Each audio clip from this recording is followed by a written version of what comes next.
Narcisista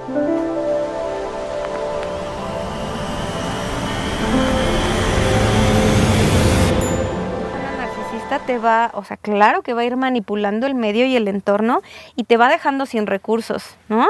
Porque claro que dice, no, mi vida, mi amor, es que yo quiero estar contigo, mejor hay que salir solos en vez de salir con tus amigos, ¿no? Oye, pero es que hay comida familiar. No, es que yo tenía preparada esta salida, ¿no? Esta sorpresa, y entonces pues mejor vamos a vivirla juntos, ¿no? ¿Por qué? Manipulación y seducción. Y entonces cuando menos te das cuenta, de verdad eres una persona sin recursos, sin esa red de apoyo, primero externa y posteriormente interna. ¿Por qué?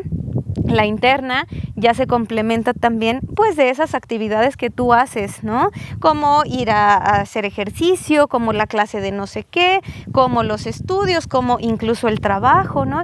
¿Para qué trabajas? ¿Para qué estudias? Y estando juntos pues todo está bien, ¿no? Y así ya pasaron meses o años cuando reaccionas y dices, espérame, ¿no? ¿Qué estoy haciendo aquí? Y claro que es bien difícil salir de ese tipo de relaciones. Pero ¿cómo se puede salir? O sea, yo te puedo decir en este ejemplo que se salió hasta que hubo un divorcio. Y existe un tema de terapia y de muchas situaciones, y que se da cuenta esta persona que tiene una autoestima baja y que tenía un tema que trabajar de bullying y demás, y se da cuenta que vivió con una persona narcisista. Pero las personas que nos están viendo y que se encuentran en esta situación, ¿cómo este hombre o esta mujer pueden identificar en su pareja cuáles son estos rasgos de decir, esto es una alerta, es un warning, ten cuidado? Sí, claro. Pues justo es esta parte de manipulación, ¿no? De cuando te empiezan a limitar en tus actividades diarias, en eso que tú disfrutas. Y yo lo veo también desde este otro lado, cómo podemos ver lo sano, ¿no? El amor, empezando por nosotros mismos, el amor propio empieza por me cuido, me protejo y me impulso a ser mejor, ¿no? Me protejo y me impulso a ser mejor. Y entonces nos preguntamos eso para el otro y del otro hacia mí, ¿no? Me cuida, me protege y me hace ser mejor. Ajá. Y entonces claro que un narcisista no te va a impulsar a que seas mejor, a que crezcas. Oye, es que vi este curso, vamos a tomarlo, vamos a hacer esta actividad, vamos a aprender esto otro. Claro que no, porque entonces te vas a ir quitando la venda de los ojos, ¿no?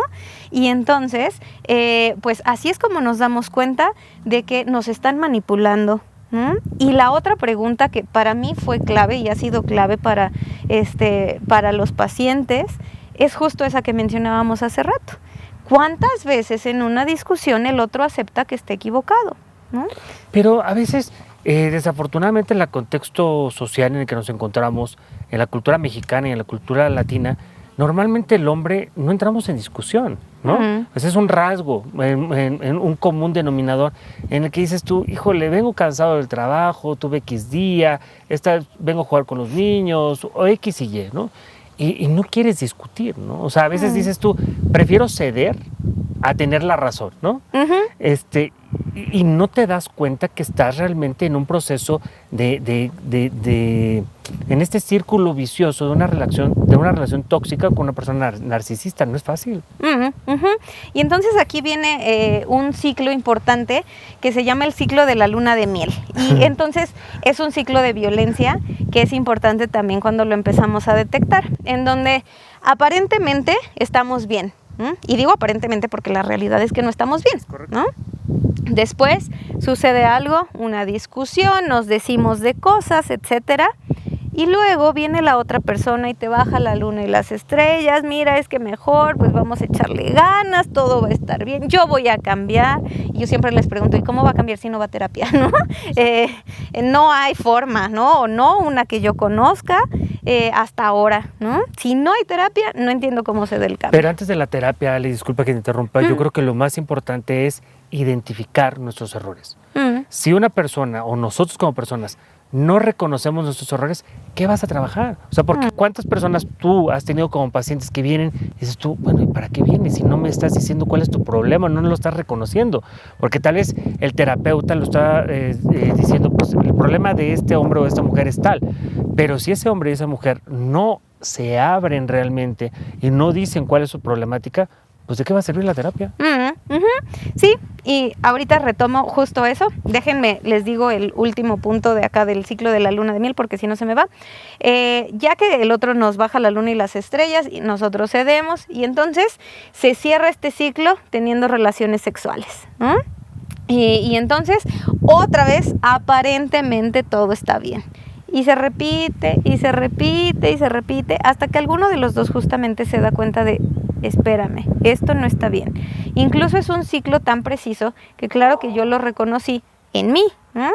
Y entonces cuando estaba tomando un taller de autoestima y de violencia de género y demás, decían esto, y yo reconocí que justo los martes era cuando empezaba esta discusión, ¿no? Y entonces teníamos toda la semana de discutir hasta que ya podíamos regresar, y así cada martes era lo mismo. Y así me la aventé como 4 meses. Entonces, bueno, es importante ir reconociendo años, eso. Sí, años. Es difícil salir de ahí. Y ahora sí, retomando justamente esta parte del reconocer, yo les digo a los pacientes y a la gente en general, no podemos sanar algo que no has visto, ¿no? Claro. Si no lo ves, si no te empieza a generar conflicto, entonces no se va a poder arreglar. Pero justamente eso es lo que nos hace llegar a terapia, un síntoma. Porque puede haber síntomas que aparentemente eran funcionales en tu vida, porque, yo crecí sometido por papá, por mamá, y entonces no me genera conflicto porque así crecí. Y entonces luego llego con una persona que es manipuladora, que puede llegar justo al narcisismo, y no me genera conflicto. Al contrario, qué chido, porque él toma las decisiones, ¿no? Me quita esa responsabilidad y entonces se complementa. Pero cuando ya no entra en discusión. Cuando ya nos empieza a generar algo interno de ya no estoy a gusto, ya no me encanta esto, eso es lo que nos va empujando, esa incomodidad nos va llevando justamente a terapia, de esto ya no está bien, necesito ayuda. Leía la parte que también uno de los factores, uno de los rasgos de las personas narcisistas, hablando en el tema de pareja, es cuando el otro no tiene la oportunidad, la capacidad de decir lo que piensa o sus planes. Es decir, no, mejor no le digo que fui con mi amigo tal, ¿no? No, mejor no le platico que platiqué con mi mamá tal cosa, con mi papá tal cosa. O sea, cuando se empieza a ocultar información a la pareja, entonces ya también es un factor de narcisismo, porque entonces la otra persona existe el temor de cómo va a reaccionar. Sí, claro, porque ya te sabes el ciclo que se viene, ¿no? Y entonces dices, mejor evito. Y entonces aquí hay una frase muy importante que de pronto le subo ahí en las historias, estados a los pacientes, que es, a veces, para tratar de evitar un conflicto, no decimos nada, pero el conflicto te lo quedas tú. Totalmente. Y entonces, claro que empiezan a subir estos síntomas de ansiedad y empiezas a vivir en conflicto, en angustia, y es completamente normal que de pronto te sientas cansado, te sientas agotado física, mental, emocionalmente, ¿no? Viene el desánimo, porque claro que los síntomas de ansiedad empiezan a subir, incluso podemos caer en depresión, que esa, y justamente qué bueno que salió esa palabra, esa es otra cara también del narcisismo, ¿no? Porque la depresión o la melancolía tiene tintes de narcisismo, porque entonces creemos que todo lo malo nos pasa a nosotros, ¿no? Y entonces volvemos a ser ese centro de atención. Y me decía una paciente una vez, ¿no? Es que yo veo a toda la gente que pasa por la ventana y todos están felices y yo no. ¿Por qué yo no puedo ser feliz? Y yo le decía, a ver, es tu percepción ahorita porque estás en esa esfera, en este proceso de depresión, pero te prometo que no todos están felices. Seguramente habrá quien esté enojado, quien está triste, quien tiene miedo, quien está angustiado, y muchos otros que probablemente vayan sonriendo, vayan tranquilos, pero no todos son felices, ¿no? Pero entonces vemos también cómo es otra cara también del narcisismo de esta esfera, ¿no? En donde regresamos a ser el centro del universo y nos damos cuenta que pues no es así. Claro que en terapia romper la esfera narcisista es muy doloroso.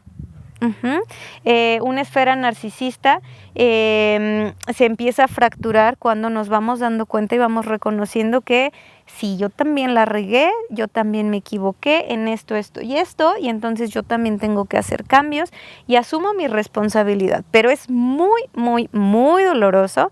Incluso una persona que llega a terapia con rasgos narcisistas se puede tratar, pero una personalidad narcisista, jamás.